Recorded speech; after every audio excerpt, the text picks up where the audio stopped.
The MacBook Pro with the M1 Max chip is a producer's dream. It's a dream that is years, if not decades in the making, where you can have an entire mobile studio, super powerful in one system, unibody system that can do absolutely everything that you ask it to do without lagging, without slowing down, without crashing, without the dreaded beach ball. Everything is there.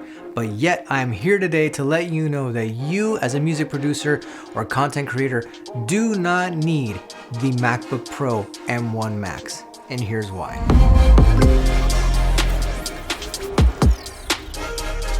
Hey everyone, my name is Amir. Now before you spew all the hate in the comments below, just hear me out for a second. I'm not saying I don't like this laptop. In fact, this is my favorite purchase I have ever made.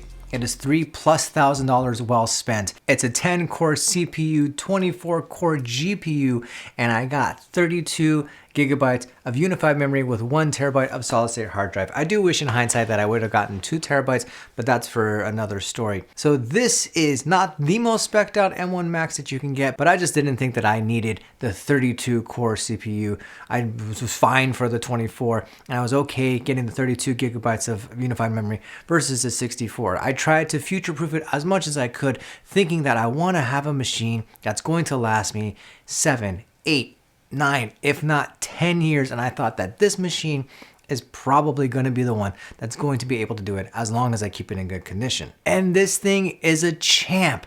Video editing, audio recording and producing, working in Photoshop, working in Premiere, anything and everything that I've needed it to do, it does perfectly. The only time I've ever seen the spinning beach ball of death is when I've connected my 12 terabyte external hard drive to it, and that's because the hard drive goes to sleep whenever it gets its opportunity to do so. So it's just waking up in the process and then loading everything and displaying it on the screen. Otherwise, when I work directly off this machine or when I work off of an external SSD, this thing flies. No questions about it, no ifs, ands, or buts, no buyer's remorse. So why am I telling you not to get it? Simple. A year ago, I bought an M1 Mac Mini. It was the cheapest Mac purchase that I had ever made up until that point, and actually still is. This is a computer that wasn't supposed to do all the things that I needed a computer to do. It was replacing my 27-inch 5K Retina iMac.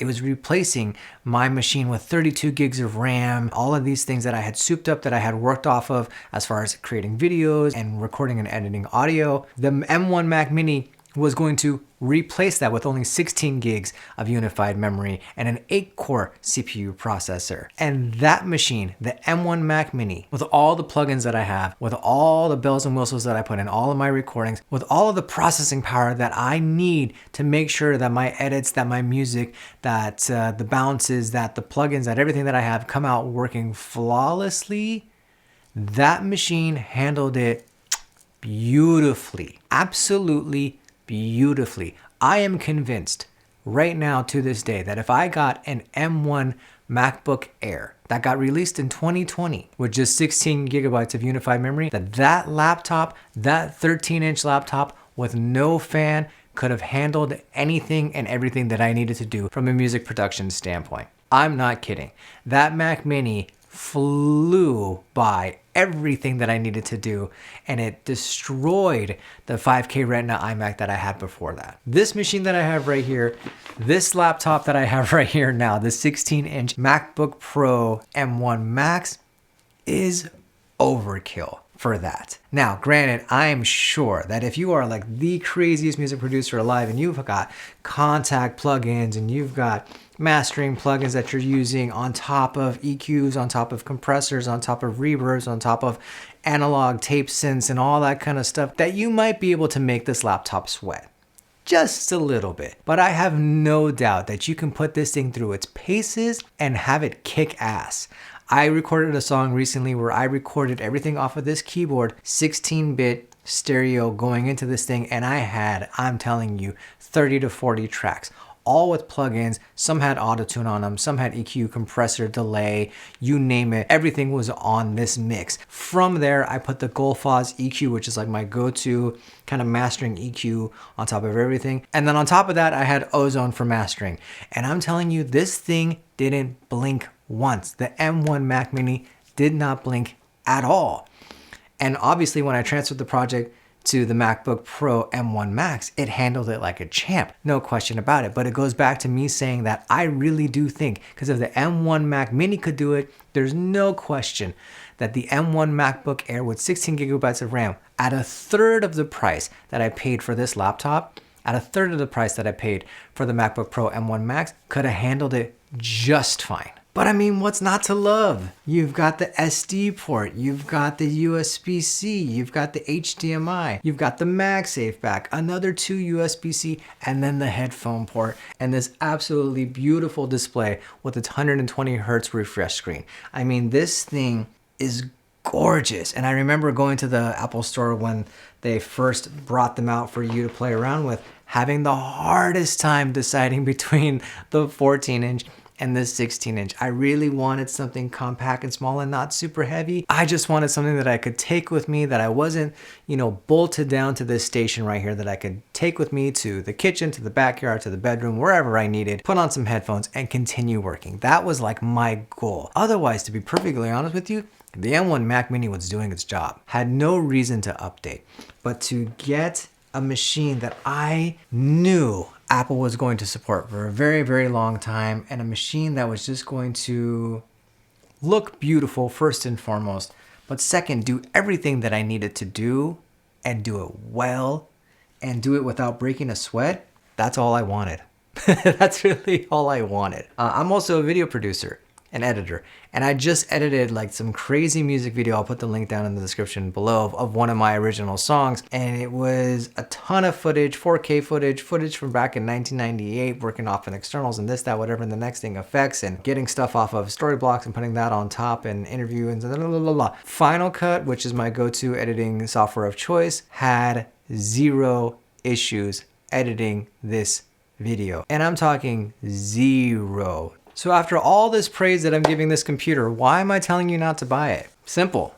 Price. If at any point budget is a concern for your music studio, and look, we're musicians, everything is expensive. Guitars are expensive, microphones are expensive, audio interfaces are expensive. I know producers that are still using their Mac Towers from like way back in the day because it works for them and they don't want to mess anything up. They don't want to use Catalina or Big Sur or anything like that. They don't want to upgrade because the system works and they don't want to mess with it in any way, shape, or form. And then the other thing is, the Apple tax that everyone talks about. Brand new Apple gear is expensive. So when Apple comes out with this lower tier, if you will, of the M1 MacBook Air, the 13-inch M1 MacBook Pro, and the M1 Mac Mini, and they do the job and they do it well, then what are you gaining for triple the price when you get an MacBook Pro M1 Max? Well, you're getting a machine that's going to last you, in my opinion, a few more years than those machines will.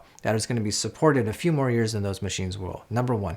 Number two, you're getting a machine that when Logic becomes more sophisticated, when Pro Tools become more sophisticated, when Final Cut and Premiere and stuff continue to become more and more and more sophisticated, more processor heavy and more dependent on the core mechanics of the computer, then I think this is where the MacBook Pro M1 Max will have the advantage over the prior computers. At the moment, there is no question that in the laptop world, the M1 Max MacBook Pro is king. And if you are an Apple user, it definitely is going to do everything you want it to do and then some. My question, and the reason why I can't recommend it if you're just music producing, if you're going to do video production as well, okay. If you're going to do more intensive stuff like After Effects, okay.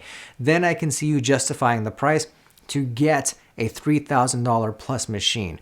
But if you are just going to produce music and you're going to produce using virtual instruments and just record a little bit of wave here and there, I really don't see how you wouldn't be able to do it with an $850 machine like the M1 MacBook Air or a $1,000 machine like the M1 Mac Mini. I purchased my M1 Mac Mini with 16 gigabytes of unified memory for $1,200, and it's the best $1,200 I've ever spent. That machine gave me absolutely zero issues. I really wish I could take that machine and take it everywhere with me, in the backyard, in the bedroom, in the kitchen, whatever, and just work off of that. I wish that I could just do that with that machine because it worked so freaking well, and I wish I could do it in this body and not have to pay triple the price, but that's not the world that we live in. We live in the world that if you want this, you have to pay a premium. I chose to pay that premium because to me, I wanted to make one purchase that was going to last me 6, 7, 8, maybe 10 years. Who knows? Hopefully we'll get there. So in conclusion, final verdict is if you are on a budget, I really do recommend that you look at the M1 MacBook Air or the M1 Mac Mini. Granted, they're supposed to have updates in a few months, if not by the end of the year. So you might want to wait just a little bit so you can get the latest and greatest. But if you don't, you can actually get the M1 MacBook Air, the M1 Mac Mini, the 13-inch MacBook Pro at a discount. They have refurbished versions right now. Amazon sells them for $50 to $100 off. So you can get some discounts and get an awesome machine that I really do think will last you 5 to 6 years. If budget is not a concern and you want a future-proof, that's where I can recommend the M1 Max MacBook Pro. This machine is gorgeous. I love the keys. I love the screen. I love the uniform body. I even love the Touch ID sensor right here. Everything about this machine. I actually don't even mind the notch, by the way. The notch is totally fine. I rarely ever notice that it's there, and I think it's cool. So whatever, that doesn't bother me at all. This machine is absolutely, absolutely perfect if you have the budget to do it. You want a future-proof, and you're going to be using it for more than just music production. You're a video editor, you're a content creator, you work in Photoshop, you work in After Effects. Then I would say M1 Max MacBook Pro is the way to go, or M1 Pro MacBook Pro is the way to go, either or. But if you are on a budget and you're just going to do music production, maybe with a little bit of video production on the side in Final Cut Pro, then I say M1 MacBook Air or M1 Mac Mini all day, every day. And now my question to you is this. If there are those of you watching who have purchased an M1 MacBook Air or an M1 Mac Mini and have purchased an M1 Max MacBook Pro or an M1 Pro MacBook Pro, if you could do it all over again today, which one would you choose for your purposes? Would you go cheaper and less powerful, or would you go more expensive and more powerful and possibly future-proofing? Let me know in the comment section below. Thank you so much for watching. I'll see you in the next one.